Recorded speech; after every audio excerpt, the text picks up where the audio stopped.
A Heritage High senior throws school faculty under the bus and gains national attention.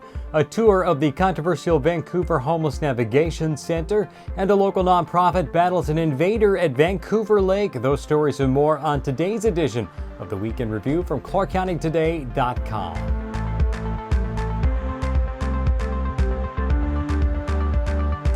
Hey everyone, I'm Chris Brown. Happy Friday. We're bracing for a heat wave next week, but things got heated this week at Heritage High School when senior Charles Chandler went off script during an event, blasting school administrators for their alleged mishandling of bullying and assault charges at the Evergreen District School. First day, heart beating rapidly, palms sweating, minds racing, waiting for all the new experiences I'm supposed to have. New friends come, old friends leave, and soon the new ones will leave too. But through the years of high school, you will realize you can only count on yourself. You will love people. You will get hurt by people. And ultimately, you will hurt people. There will be drama. There will be heartbreak.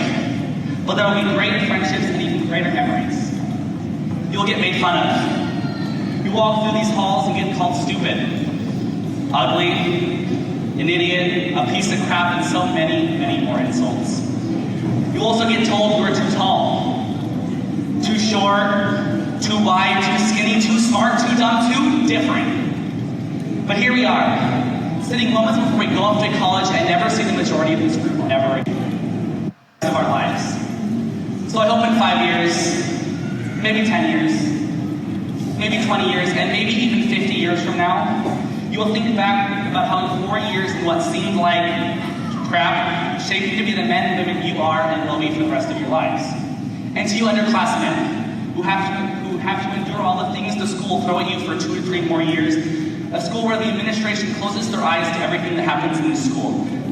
Their school, the sexual assault, the bullying, the depression, outcasts, and they do nothing to fix it. They just cast it aside like it's nothing. Or if they do take notice, they take the side of the accused and not the victim. And I feel sorry for you.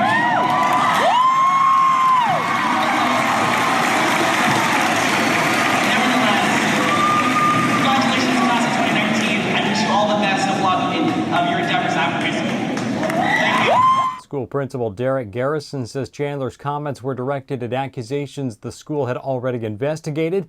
The school says the 17-year-old was offered the chance to make amends but chose a ban from walking in the school's graduation ceremony on Saturday. Students plan a walkout today in support of Charles. This week, we continued our deep dive into issues around the Homeless Navigation Center near 4th Plain and Grand, including a conversation with Vancouver Police Assistant Chief Troy Price. We also talked with some of the people using the share-operated day center in the building, many of whom say they're sympathetic with the issues raised by neighbors. What I can tell is people just have patience. God's timing's everything, and if it gets out of hand, they cleaned up the share house down there around the block in Tent City, and so if it gets too much out of hand, they'll clean that situation up. That's Danny Hessick, one of the 100-plus people who come through the day center operated by Share inside Vancouver's new Homeless Navigation Center near 4th Plain and Grand every day. The center has prompted vocal complaints from neighbors who say the influx of homeless has brought with it crime, camping, public indecency, and much more. They are falling short of saving lives here. And they've put more people in danger, the community and the people that they are supposed to be helping. The city, Share, and Vancouver police say they are listening and changes are being made. Inside the day center, homeless like this woman who didn't want to be identified now say they view it as a safe place where they can find a path back into the regular world. They've made me feel safe, helped me on my job interviews. They take care of me.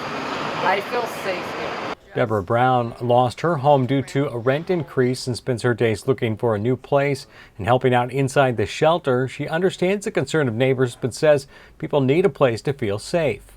It's a diverse group. There are people here that, like myself, that are homeless for the first time maybe. I don't have barriers like criminal background or anything like that.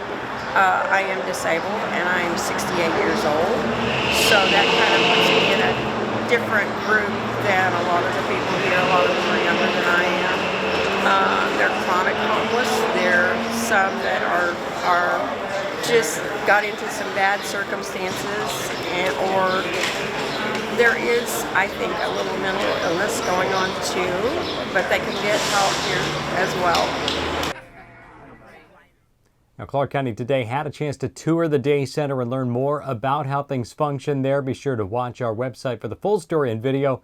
And of course, you can sound off and share your thoughts about homelessness and the way the city and county are addressing the problems by following us on Facebook, Twitter, and even Instagram.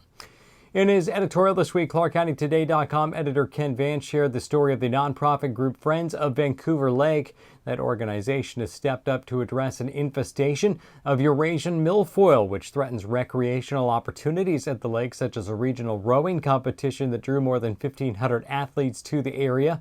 The milfoil has just become a problem in the last couple of years, and so far no government body or other entity has stepped up to claim responsibility, so this small group of concerned citizens have done just that. The group has raised a little more than half of the $350,000 it estimates will be needed to eradicate the milfoil. Now, they are holding a fundraiser this Sunday. The group recently was granted a permit to perform the needed treatments on the lake to address the milfoil problem, which they hope to do this summer.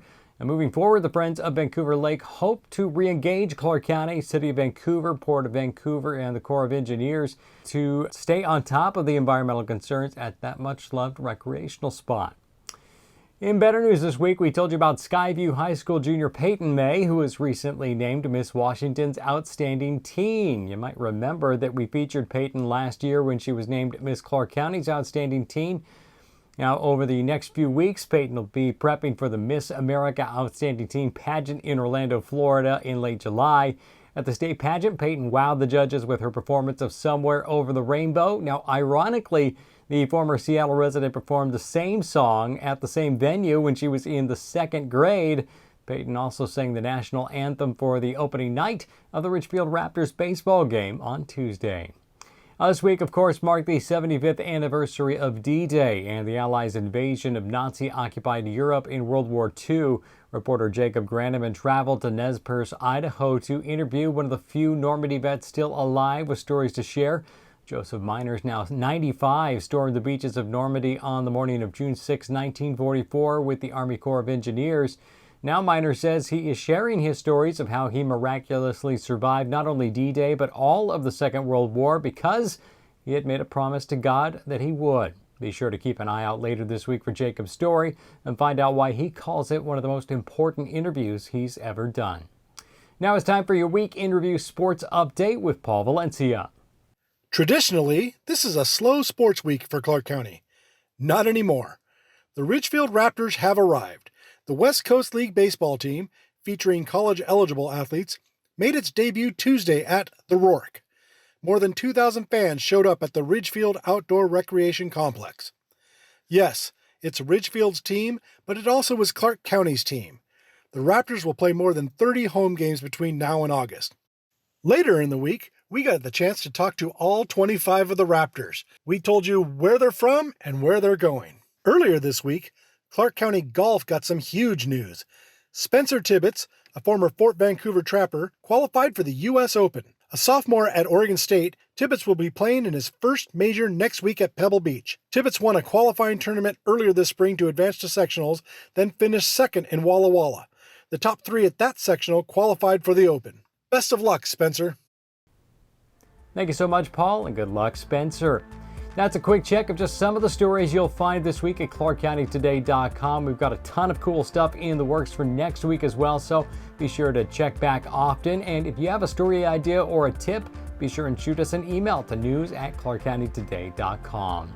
For all of us at Clark County Today, I'm Chris Brown. Have a fabulous weekend. Thanks so much for watching. We'll talk to you next week.